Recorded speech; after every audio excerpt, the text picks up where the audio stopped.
Okay, now we're live. We're live in action. The Bologna Yay. Sandwich Show. Friends of the Bologna with Nicholas Volante. Hey. Is that your mom? Is your mom there? She called me. She's probably having difficulty signing on once again. So, God. I love it. I love it. Yeah, but we're talking about more things. Go ahead and do your. Oh, wait. Hi. Hi.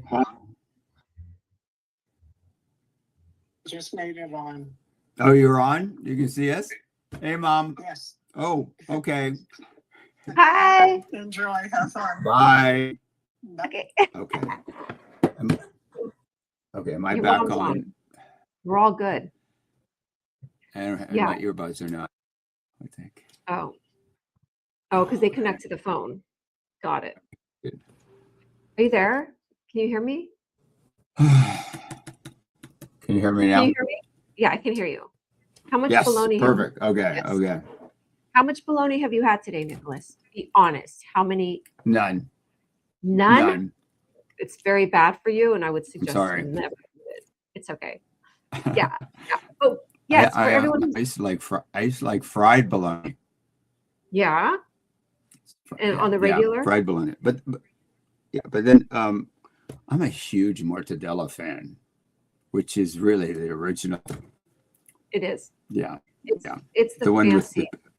It's the one with the pistachios in it. It's like fabulous. It's the best. If only my parents served that at their Jewish Pentecostal wedding, then this would be a cool show. But this is a chaos show. So we are coming. Yeah, we're coming back. You're going more into like what you want to talk about on your book and talk about your book. You mentioned a great topic about finding love later on in your years, and I'm one of those people that have still yet to find love in my later years. So I want to hear what you have to say. And what I want to put to that, to sort of that is, I know it sounds like semantics, but it's discovering love. Because in the finding, we make it elusive. When we're searching for it, it becomes the emphasis is on what we don't have.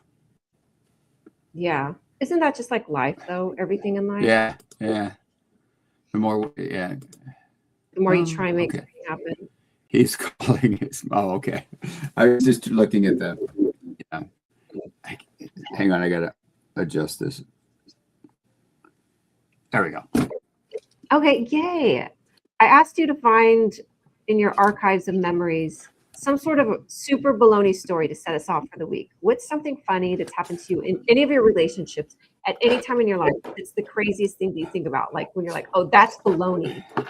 Think about that. So I was thinking about that today, and the one that popped in, and my husband helped me reminded me of it was, and it is going. It was in the original book. It's going to make it into the new book, but it was this. Our trip to Italy started off with a near fatality. I have celiac, which is wheat and gluten and allergies among wheat, rye, and barley, and it's not a joke, and it's developed over the years to be pretty serious. And a few years ago, it's gotten to the point where if I ingest enough, I start to convulse and pass out. It's really not fun. And so, in the fall of 2017, after much drama and consternation and arguing and whatever, I finally convinced him to go to Italy with me. And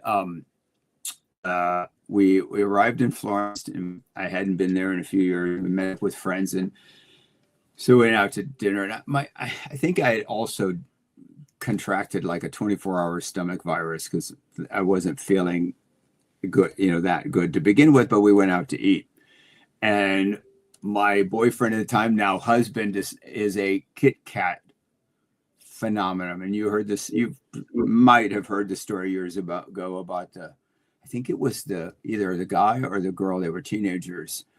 One of them had a severe peanut allergy, and one of them made a a peanut butter and jelly sandwich and then kissed the boyfriend and killed him.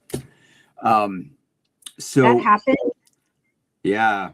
And so we were retiring and watching. We were in bed. It was probably about 10:30, 11 o'clock, but we were jet lagged because we'd flown all the way from San Francisco to, to Italy. And he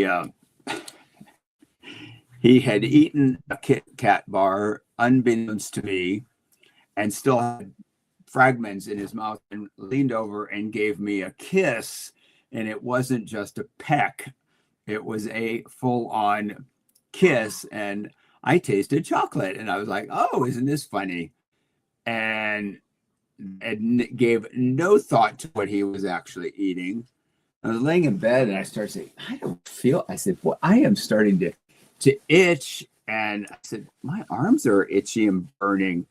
And the next thing I knew, he said, my eyes rolled behind my head, and I started shaking. And he's like, and he tells the story even funnier. He's like, "Oh my God, motherfucker, don't die on me now. I don't know how to get back to the States by myself." He said, "Take me on my dream trip to Italy and then die on me." And he had to run downstairs and call and try to converse with the desk clerk at his hotel to call 911. He spoke no Italian. The guy spoke no English. Next thing I knew, there were paramedics coming into the hotel room, and it was a mess. And they cart me off to the hospital. This is like you have a lot of stories about you going overseas that have some sort of chaotic part to it. Like, what's the one you told last week? It was like it was the wisdom teeth. Yeah. Damn, I was fine once I got there. Yeah, that's crazy that you were going for like a wonderful romantic trip, and one small thing like that. Yeah, the chocolate. It was, but I got him back because the next day he got sick and ended up in the emergency room. I didn't do that, but why did he get sick? He got this. We passed the stomach flu back and forth to each other. Oh, So all right. So, well, let's get into it. Yeah, let's do. Let me find my. I want to find my notes for 1 second because. Okay. As I and like you were saying, just want to have a conversation because I'm finding this a lot of fun to do. And I just wanted to give an update because some people last week asked about like my book and like what I'm doing with it. And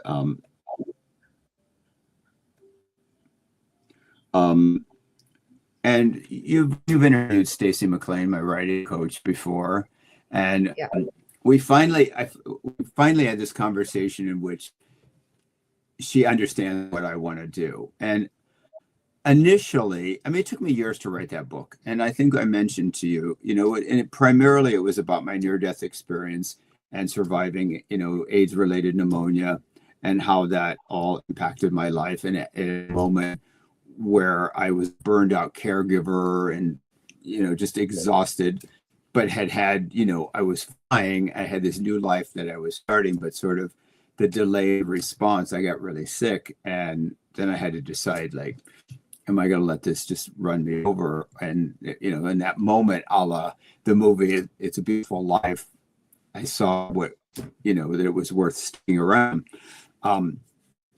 And I learned a lot about what, writing memoirs versus writing biographies. And I was too close to the situation when I wrote. That was a great cathartic episode, but there's a lot in there that is far more intense than it has to be. And several people that wrote it didn't know the whole story, read it, and it would say like, "Whoa, you should have warned us that it was so intense." And I now have a perspective. So what we're doing is the book, originally called 29 Days in a Wake Up, is going to include just the story of my near-death experience. which is really sort of kind of my past. And then we're gonna do some editing because I have a tendency with my ADHD to start stories and go off into tangents. And Ron has ADHD and he's dyslexic too, so we didn't have access to the editing tools and the things that we have now. So, so we're going to clean. That's going to be a standalone book. And now the second part, which ended in 2018, which was how he helped me get from where I was to where I am in terms of being in a relationship, needs to come full circle, because it kind of ended in an anticlimactic. This Italy trip had a lot of importance for me, and then we come back and we say, oh, we're going to be friends. It's like, why did we need to know that?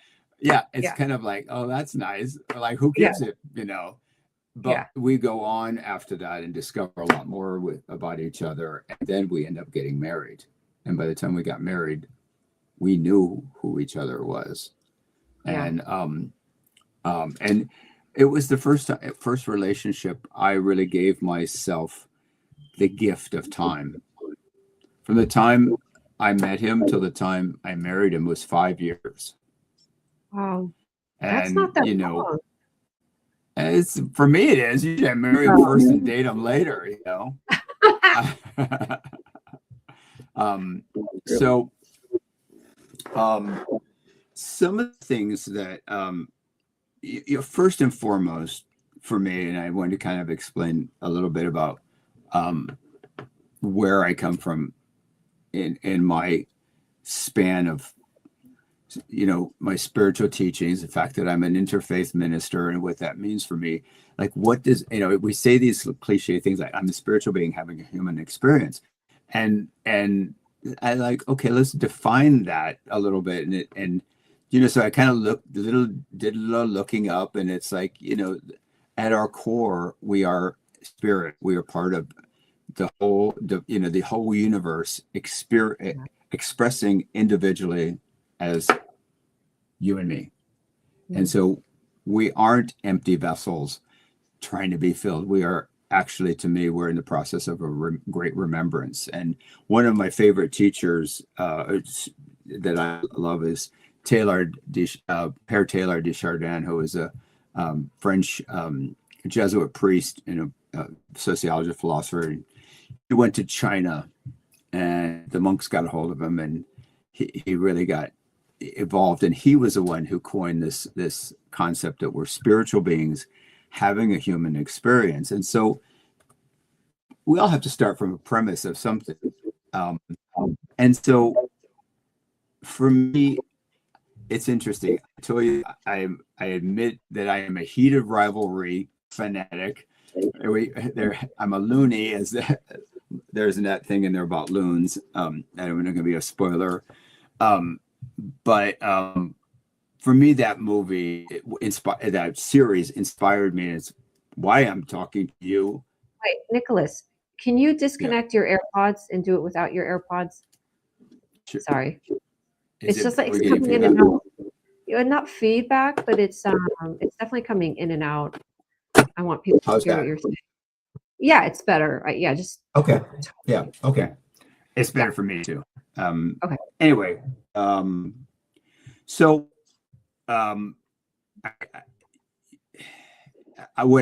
what I have observed, and I've been looking for a lot of feedback on YouTube and watching stories and watching people's reactions. And it's been beautiful. It's been beautiful for me as an older gay man to watch the response. It actually has helped heal me in terms of not being afraid to come forward. Because, the political discourse made me want to just go, why do I want to be out here talking about this? Why do I want to make myself available when, there's going to be somebody who's going to have something to say about it? And I saw this overwhelming emotional response to this series about two gay guys, two hockey players that fall in love. And I thought, well, okay, so maybe it's safe to come out from underneath and so that helped me quite a bit. But I've also watched a lot of response of like, well, that's nice for them. It's romantic, but that won't happen to me, or it doesn't happen to me, or how can it happen to me, or I wish I had that. And so I'm a big believer in the story we tell is the story we get. Mm-hmm. And when I was first introduced to what they used to call New Age, New Thought, it was in the 80s, early 80s with Unity and Eric Butterworth in New York. And, he used to have a radio show every morning that was kind of a morning meditation or a morning thought. And he'd always start off with, you can alter your life by altering your thoughts. And it, gave way to, I was an early devotee of Louise Hay, creative visualization. You can heal your life by, and she had a whole formula, but that was my trajectory. It was in Unity for almost 30 years. And so that idea that what I say about my life or what my reactions to it set the tone. And so the other thing that so when we pursue it, how do I say this? Let me get a moment here to get my thoughts, because so these ideas that we're out there to pursue it, we're looking for it, but we need to be the person. We need to embody the attributes that we're looking for. So am I getting feedback? It's an inside job. So when we go looking for someone to fulfill us, we're often disappointed, because I see this so often. It's like, I'm going to, reference the gay community. It's like, oh, all these people want is hookups, or all they want is this, and all that. It's like, yeah, but you're part of the community. So you're out there with this intense judgment and like what you're self-actualized. You've got it all together. You have figured it all out, and you want somebody else to be perfect. Yeah. We've all grown up with enough. And, you don't have to be gay to experience toxic shame. We've all grown up with enough of it that we're not good enough for this. We're not good enough. And I think it's like, when you stop looking for someone to fulfill you and you start being the person, then, I can't, I've had to put the brakes on at times in my life and say, no, I need a break. I don't want to attract anybody in right now. Because and I've seen people say things like, oh, that series opened my heart up, but I'm afraid, I don't want to venture out. And it's like, people like say things like, can I trust another person? And it's like, I don't know, can you? But you can trust yourself. I trust myself. And the whole thing, this is like this whole trust thing with, oh, I'm afraid to take risks. I'm afraid. So what if it doesn't work out? Yeah. What does that mean? It doesn't work out. We always learn something. Yes, absolutely. Always something. And so, I go back to some of the things that Abraham Hicks and Esther say about, it's like data mining. You go out and you experience it and you go, that could be interesting. That could be interesting. And it gives us feedback. And so the trust for me, it was about trusting myself.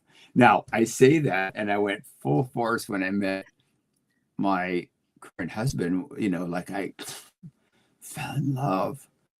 Yeah. But I gave myself the time to know that I had a history of jumping in and committing to without not enough, information. Yeah. So I really got to know, and there was a lot to know. There was a lot to get to know about him. But one of the things that I practiced was, and this has been really the hallmark of something really important that worked for me, is I learned through a lot of trial and error and fights and arguments and breakups and back and forth with him, was when I need another person to be a certain way in order for me to be happy, I'm in trouble. Yeah. We use terms like, oh, they're my rock, they're my better half, they complete me, they make me whole, and it's like I want to go, no, they don't. Right. Yeah, you hear that a lot with people. It's a codependency. It's like, it's just not true. It's like, and we also, like, we have this ability and this power. I mean, who knows? From the beginning, I was able to see this man and his wonder and his splendor and his heart, and unlike I've ever seen it. And what he was talking about and how he was displaying did not always match his heart. And even days like, like now, where he'll be like, I'm like, oh, thank God he's so wonderful, because right now he's driving me crazy. Yeah. But we get to activate in people, and this is the personal responsibility that a lot of people don't want to acknowledge, and that is we get to activate in people what we want to see. And if we focus on what we don't like, we get more of what we don't like. Oh, that's good. So I see people in relationships, they're like, they're just constantly, and then that's all that shows up. And I've been able to override things and actually get him to come along on a perspective that, he didn't think was possible, because I focused on, he is a spiritual being having a human experience. He is a solid, beautiful soul. I'm going to activate that. And the other stuff that he's doing, I'm going to minimize, because I don't want to experience that. Yeah. And, how do you I was just going to say, you have to really know how to do that, though. It's practice. It's fun. Yeah. I mean, it's practice,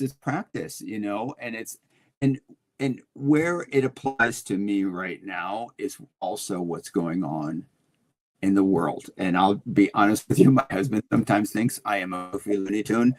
He always talks about my woo-woo stuff.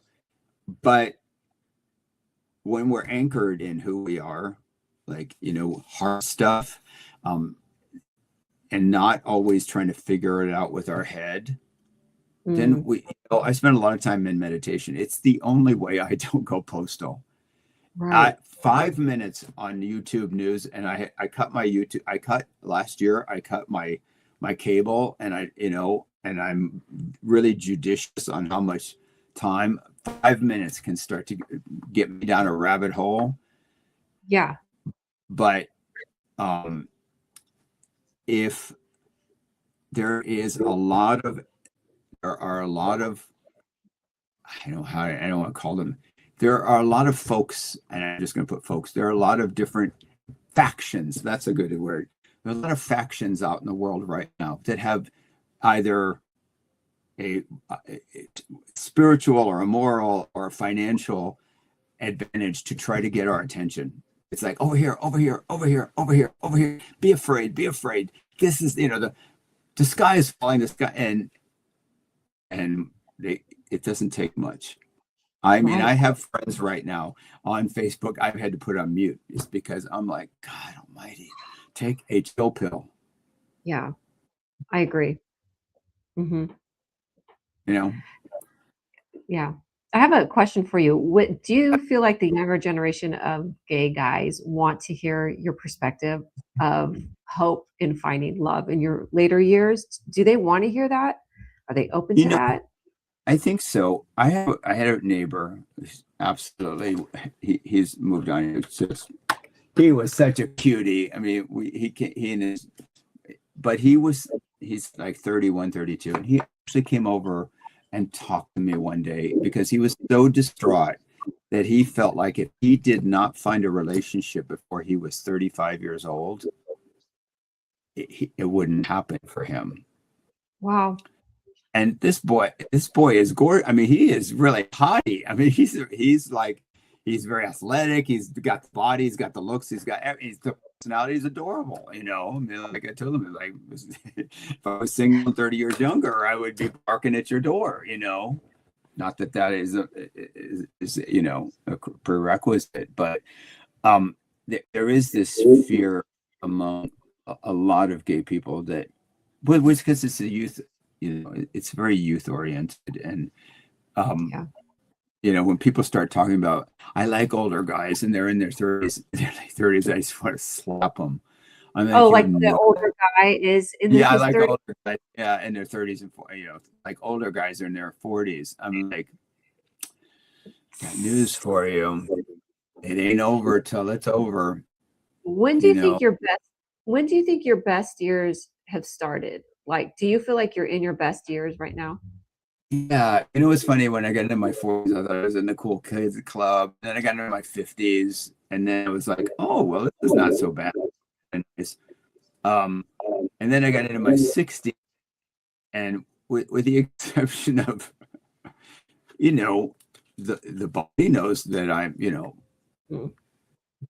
I had rotator cuff surgery in September. I had a new hip a year ago, October. But these are all work-related injuries, and you know, being a flight attendant is a very physical job. And after almost, you know, 18 years, it's taking its toll. That's a hard job. It is a physically, mentally, and probably spiritually hard job. But, you know, at 66 and a half, I ain't complaining. I still have one chin. I mean, you know, I don't feel my age. I do when you know, but I'm back to the gym, I'm working out. I mean, when you try and cuddle with your husband, you can tell that. You want me to tell that story? So I guess about 6 weeks ago, I had to do additional. I had some scar tissue at the hip, and so we were doing more PT on the hip, and so it's my left hip, my right shoulder. And he had laid down. He was on his phone in the bed, and one of our cats has this routine where you have to go. We call it doing lovies, and he jumps in the bed, and he only do it in the bed. So he'll go cry in the bed till you get in there, and he comes and burrows on your side, and you have to do the pet things, and he'll stay there for like 5 minutes and go, "Thanks, Dad. That's all I needed. Bye." And so he was on the phone, and I was like, "Get off your phone. Pay attention to me." And I'm like, "Oh, he was laying on his bed. So he's put on a little weight. So he's got a little Buddha belly." And I thought, well, let me just crawl into the bed. And I'm like, we don't have a headboard on our bed because we have adjustable beds. And I'm like, okay, the hip doesn't move that way. And he's got a belly, and I can't put any weight on my right arm. And I'm like, this must be what geriatric sex is going to look like. And he started laughing. Going, if you hurt yourself, I'm going to laugh. And he almost fell off the bed. And it was a moment, you know. My dad used to say the only thing different between his sex life at 80 and his sex life at 20 was what he used to do all night long takes him all night long to do. So, oh, that's funny. What he used to do all night long takes all night long. Takes him all night long. Oh, that's cute. Yeah. So, I mean, what I have learned as I'm going old and as I'm getting older is that, you know, having a sense of humor and being lighter about these things are really important. And, you know, I put it all together with my perspective on, you know, life and death. And look, I've experienced the loss of a lot of dear, close friends, and I've lost boyfriends and people that I love. And it is not a cakewalk, and it is, you know, it's not something to diminish.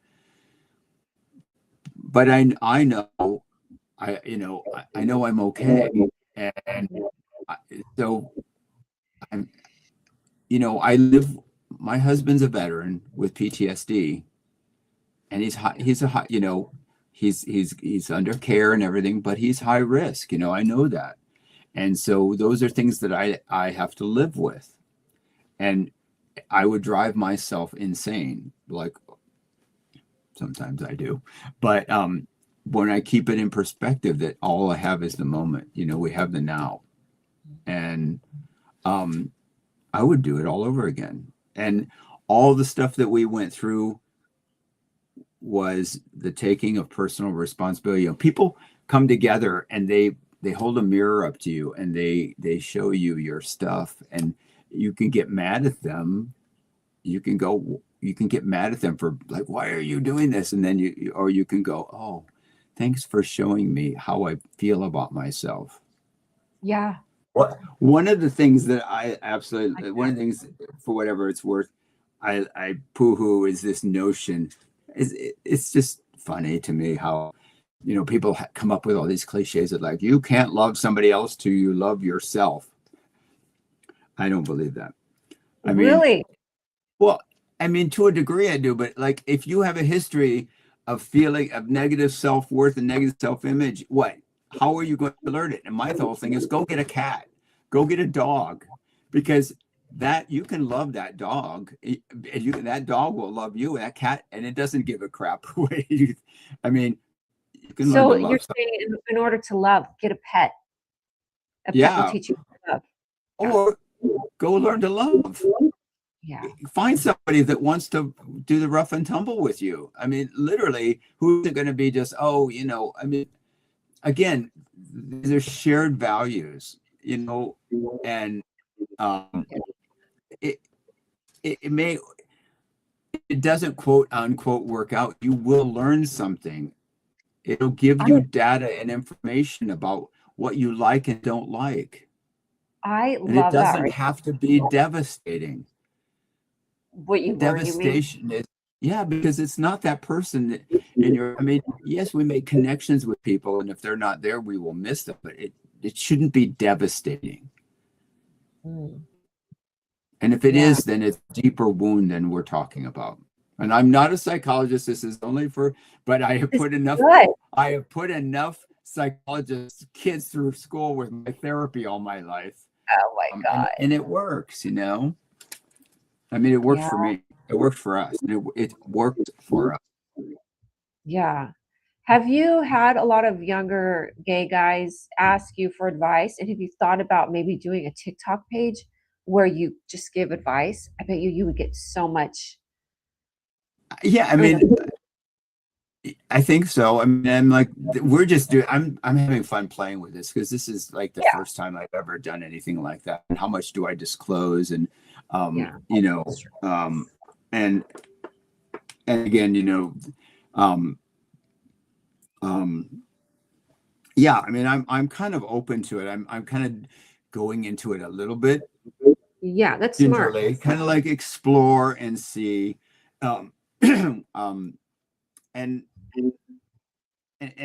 part of it is also telling this, telling the story of in a complete way. I think our love story is really, I think everybody thinks their love story is phenomenal. But two people who came together and had really, people, I'll tell them, the first thing they'll say is, oh, you're trauma bonded. No, go look up the definition of trauma bond. That's not what we did. But we were two people and an unlikely, experience. We could say, did we have soul agreements? Did we, was this destined to meet? I don't know. If you believe, if there's anything to quantum physics, there's a million opportunities. We could have done 18 million things. One of the practices that I did with him, which is an Abraham exercise that I love, is that you make a list of all of someone's positive attributes. And this was at a point where he was kind of annoying me. We were doing a commuting relationship, and I wanted more time than he wanted to give or was able to give. And there's a reason for that, and I'm not going to go into right now because it's kind of the hook of the book. That's a good, Ooh. And it's in there. But Italy was a big closure event. And and so, you know, I wanted more time and he didn't.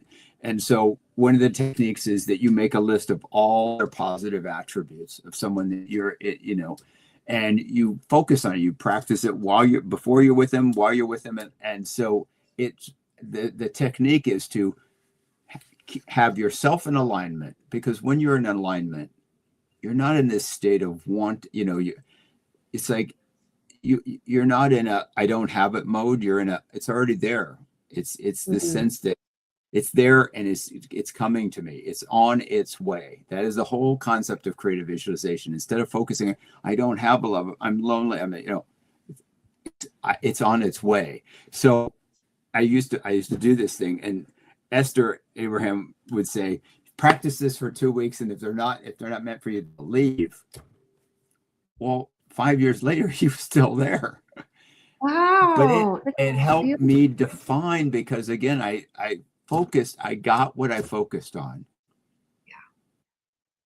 And he would we both try to show each other things about ourselves. It's like, I can one up you. I can tell you something so bad about me, you will never love me. And it's like, okay. And finally, one day I told him, like, look, you know, there are people that came before you who were much worse. And I'm telling you, like, hit me with your best shot, but I'm getting bored. And it was, you know, it was really that point where he kind of wore out. He was just like, okay. Oh. It's like a baby that cries and finally it just gets tired of, I'm not saying he was crying, but I'm just saying, you know. He was wounded. He was serious. I mean, you know, he has, you know, his revelation, but because I saw the behavior for what it was and decided, okay, I'm going to anchor myself in my truth, who I am. Thank you for reminding me of who I am. And I'm not going to pay any attention to this, because this is the inner child in us crying for attention, and I'll just give you the approval. Okay, so let's move on. That's not going to change. Here are my priorities. Here's what I want. And then at a certain point, he did just have to sort of say, okay, either I'm going to come along for the ride or I'm not. Yeah. And it worked, you know, and he turned to me but by doing that, I created a level of safety, and I was the first person he told me about the military sexual assault, and he'd carried that around for almost 25 years. That is crazy. And I could go, I mean, I don't want to tell his story, but he did participate. He did tell his story, and it's in a book by this woman, Paula, and I'll link it. And she's a founder of this organization called Veteran Sisters, and she had this whole thing about being a military sexual assault survivor. And she was crucial to me, sort of informing me about years, but about the certain behaviors, and it was also the timing was around the Me Too movement. And how come that didn't come out? All the military stuff that happens. Yeah, and you know, that was when he told me all that was going on, and that was like, okay, this is big, and you know, we need to know how we're going to, you know, work through that. Did he ever say anything to the military, or did he ever? Obviously, he's come out.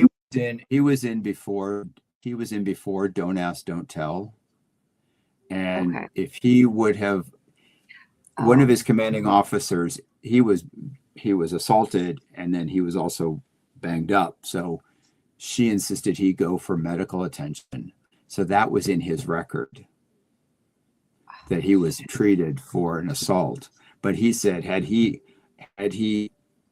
reported the sexual assault, he probably would have been dishonorably discharged. That is so crazy. Yeah. Yeah. So, yeah, I mean, that was like that was a big one. And, but because I had, I mean, at the point I had created the safe space without paying attention to the other behavior that was just, playing out. I'm undeserving. And I'm like, so, okay, I'm not, scream louder because I can't hear you, because I think you're pretty wonderful, and not in a patronizing way. Because I could have walked. At one point I said, this is where I'm going. This is where I'm going. And I'm going to love you forever. That's not going to change. But I am not, and then he just like, oh, and then he got really sick. And he looked around and he'd seen all this caregiving and caretaking of people he'd done that weren't there for him. And there was a few of us, his family, that were standing by him. And that made a huge difference. Yeah. Wow. And there's a funny story about my mother-in-law. Tell me. Ron's Filipino, and he was born in the Philippines, and his mom was like, I loved her. She was like 5 feet tall and 90 pounds soaking wet. We lost her it'll be 5 years this year.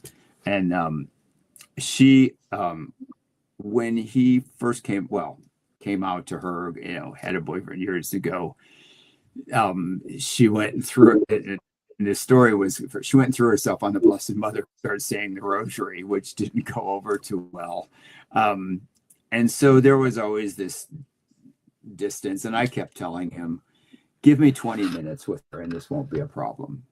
And he's like, no, you don't know my mother. And I'm like, look, not my first time at the rodeo.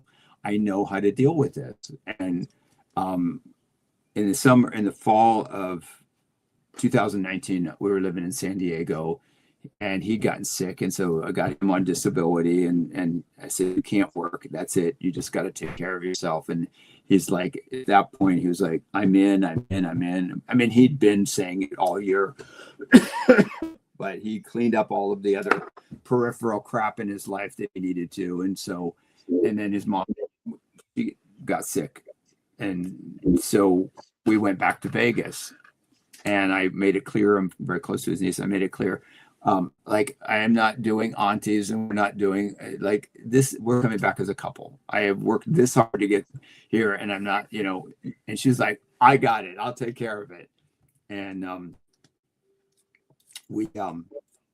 I had a relationship with his niece and kids for a while. And so I met the rest of the family, and I'd met his mom once before. And so she was like happy to have her little boy home.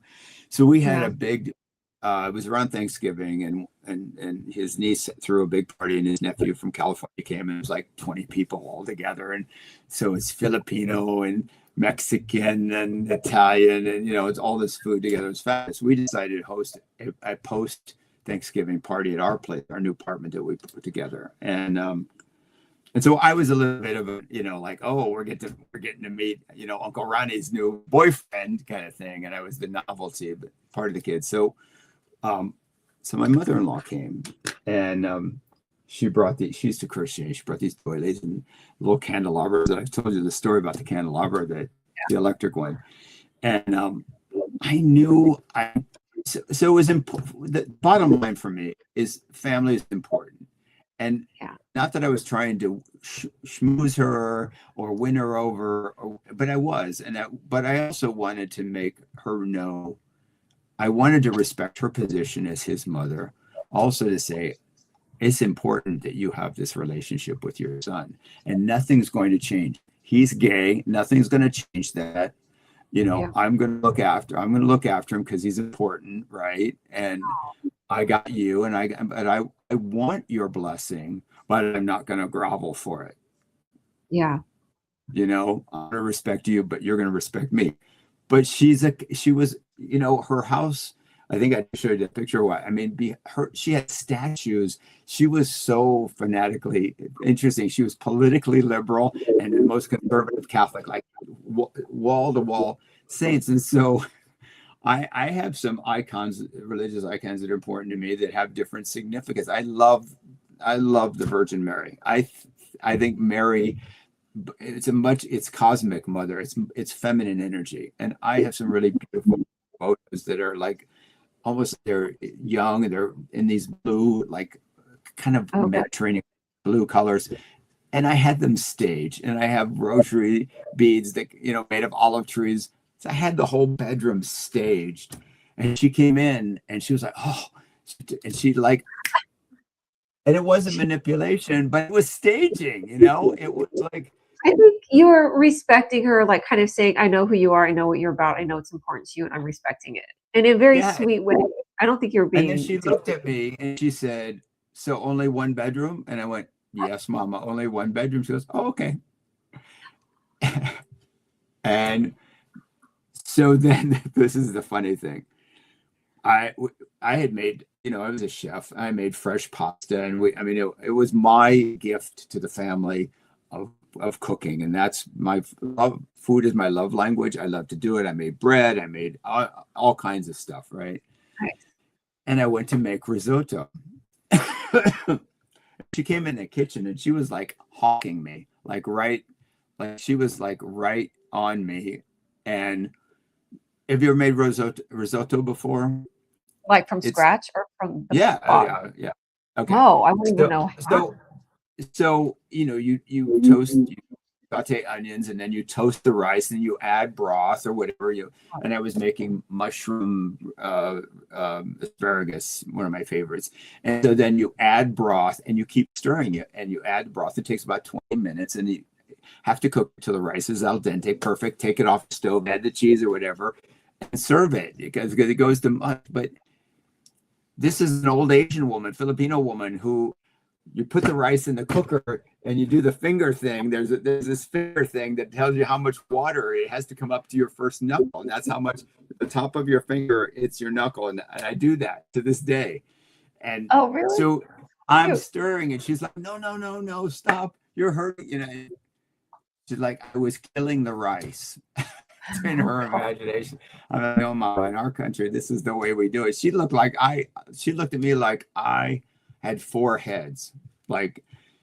And Ron's like, just let her do what and he's like in the kitchen laughing. I'm like, I'm not arguing, but I'm not stopping what I'm doing. And she was like fixed on me for the whole process. Sorry. Well, you probably impressed her. And then she tasted it. Yeah, it's good. And she said, oh, that's really good. And 2 weeks later, we took her to the grocery store. And we were checking out. A lady behind the cashier knew her. She says, oh, who are these 2 good-looking men that you were with? And she goes, these are my sons. Oh. Wow. Yeah. And when she walked him down the aisle at our wedding, it was like the most, it was like the greatest, it was the greatest day of my life, one of the greatest days of my life anyway. But, knowing that I had facilitated the 2 of them by healing their relationship. And, we lost her a year and a half later, but there was a lot of fun in between, and they really did come back together. They healed that. Having being able to be a cooperative component in doing that it was really a beautiful thing. And you helped do that. You helped bring that. Yeah. Amazing. Is there anything that you want to close us off with? I don't know. Let me look at my notes and see if I forgot anything.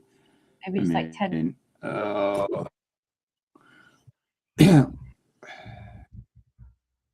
Yeah, I think I just want to leave with right now. The thing that I have learned most is, we can activate the best or the worst in people.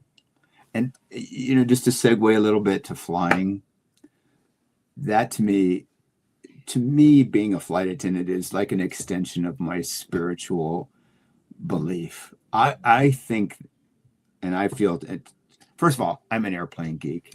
And I love the whole experience flying, but I think as a metaphor, like soaring, that whole thing. I love takeoffs, I love landings a little less, but it's like, but also over the years, for me, serving a subservient thing. I love to work in first class because I love the whole idea of, I mean, I don't know if you remember a Virgin towards the, we had linen service and it was all done.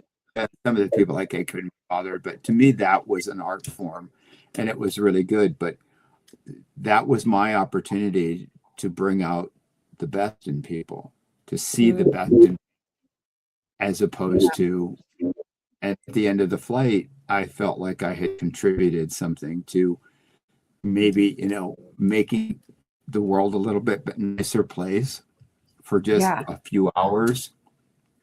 Yeah. I love that, where people can forget about everything and be taken care of.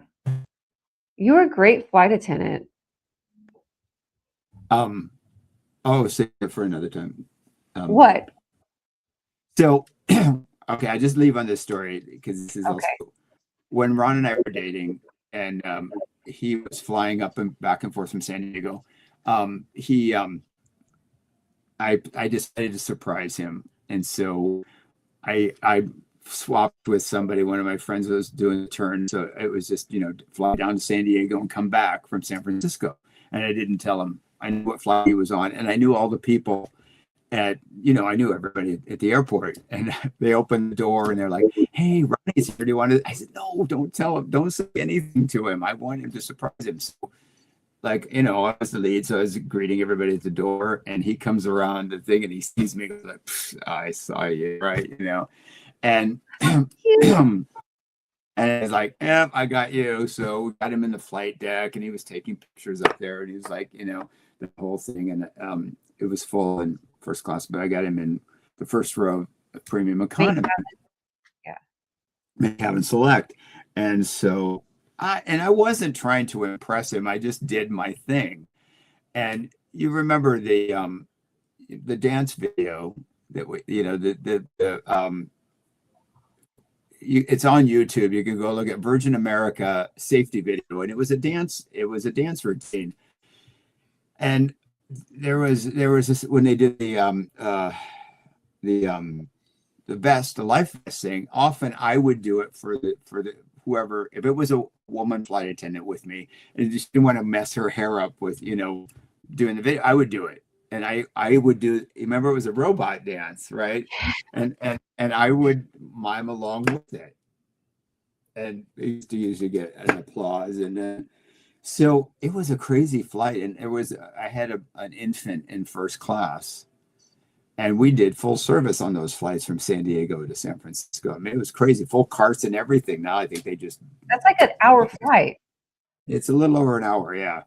And so I was like, I was in my thing. I was feeling good. I was happy. The man that I was crazy about was right there, and I knew what I was going to be doing in a little while. So, so I did the robot dance, and I just did this as a routine. It was not a routine, but it was I took it for granted. And then I had this little baby that I connected with first class. So I was going through I used to do walks through the cabin and say hi to everybody with the kids. That just raises the energy up, and these kids would just. And so, anyway, we land. Sorry, we land, and we deplan everything. He's waiting out there. I get out there, and he comes up to me and grabs me and gives me a big hug. He goes, "What the hell was that?" And I was like, "What? What are you talking?" He goes, he says, "I've never experienced anything like that." He says, "The last 70 minutes, you just took us to another dimension. You took us to another place, like robo dancing, baby whispering, smiling." He goes, "I don't know. I think you took us to the moon and back." He said, "Don't you ever tell me again that you have your self-doubt." He said, "You were a rock star up there. Own it." Yeah. And I don't ever want to hear you tell me something about you that I was like, "Ooh, okay, I guess I got exposed." That's adorable. Yes. So he saw the best in me and acknowledged it too. That's why we're still together. Yeah, that's your element. That's your element out there. Well, thank you so much for the Thank convo. you. Yeah, great pieces of wisdom. And this is kind of becoming the theme of your book, you think? Yeah. It's about shedding what's unnecessary. And somebody, if you and it's not if you're lucky enough, but if you desire it enough and you find somebody, but it does take some work. It's not for the faint of heart. You can't just go, oh, all the frill is all gone. So rolling up your sleeves and doing the work. I think that's so true, because it's work. It's never about changing. So if the other person is not willing to go along, let them go. Yeah, that's great. Yeah. Well, amazing. Thank you, Nicholas. We'll be back. Welcome. We'll be back. Okay.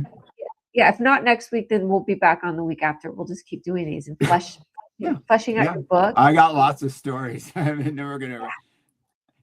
Just to close this, John Lithgow, the actor, great actor, I love him. He turned 80 years old, and he was on Stephen Colbert last night. And it was in this hit me. He said, as humans, we have the need for storytelling, and we desire stories. We have to have, like, whatever they are, every day of our life. He said we need to be involved in stories. And he goes, I just get to play my part, which is in this telling of them. And I thought, oh, that's friggin' cool. That's really cool. I mean, that's a great way to put it, that we're all craving stories. Gossip, like Instagram, social media, we're all news, whatever it is, we all want a story. But it should be uplifting. It should be uplifting, and not that's why, I always wanted to do a love story with a happy ending, and that's what I'm about to tell. So. I just want to put this up here. Duck D said, awesome closing story. Glad I got to be here. That's You're welcome. People like your stories. You have a lot to say and offer. All right. So I'm honored. I'm proud to have you on the show. But thank you. You're learning? Thank you. What do you mean you're learning? This is outside, a little outside. It's a little outside my comfort zone, but I'm learning what people are responding to, like what's important, but I've done the work. And you've done the work. Absolutely. Trust your instincts. Just like, on the airplane, you would know how to handle a situation. Just trust what you have to say is important. Yeah. And I'm here. Absolutely. Okay. High five. High five. Okay. Love you. Bye. Yeah. Love you. Bye. I'll see you guys. Bye, everybody. Okay. Bye. Thanks for sharing fun with me on my Bologna Sandwich Show.